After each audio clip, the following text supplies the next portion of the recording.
Hello guys, this is going to be a quick and straightforward tutorial on how to get that professional DSLR look on your photos with blur in the background. You will have to have a decent photo to begin with, and this trick will improve it quite a bit. So let's get to it. I chose this beautiful picture of this orange M3. It is looking quite good from the start. I mean, it's not an M2, but hey, you will see the difference at the end. First thing you want to do is grab the pot tool. Create a pot around the object you want to leave in focus. In our case, that is the BMW. I can't stress enough on how important it is to know how to use the pot tool in Photoshop. I myself avoided it for years because it felt weird using it if you're accustomed to other selection tools. If you want to learn how to use it, check out my other video that is focused just on that.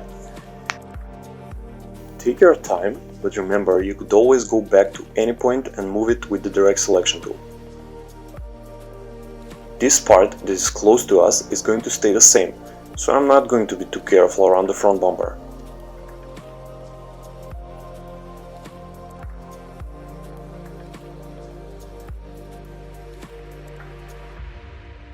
Now you can see that we created a pot all around the car.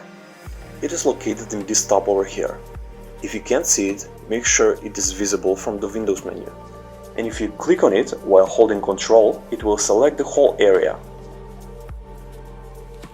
I'll just duplicate the background, so we'll have a copy to compare. With the car still selected, press Ctrl J, which will create a copy of the selection in a new layer. We can turn off the visibility on that one. You can see now that we have two layers. This next part is really important and will keep the edges sharp as they were. Go ahead and select the car again. This time make sure the bottom layer is selected and press delete. If you turn off the visibility on the top layer, you can see that you have successfully created a hole in your picture. Now let's fill that up by going to Edit, Fill. Make sure that Content Aware is selected from the drop menu. That is just good enough. The next step is to grab the healing brush and remove those lines. Use a smaller brush, and don't worry too much because this part is going to be blurred out anyway.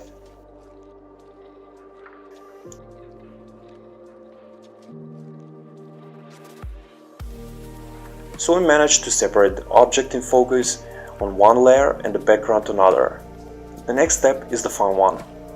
Select the background layer, go to Filter, Blur, Gallery, Field Blur.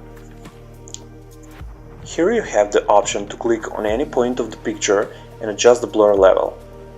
Let's drop 3 points at the bottom and adjust the level to 0 since we want that part to stay the same.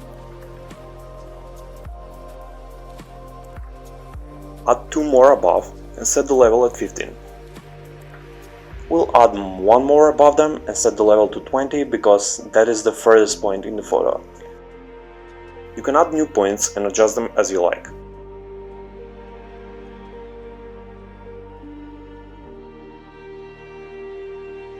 When you're finished, click OK. And there we have it. Look how much difference just the background makes.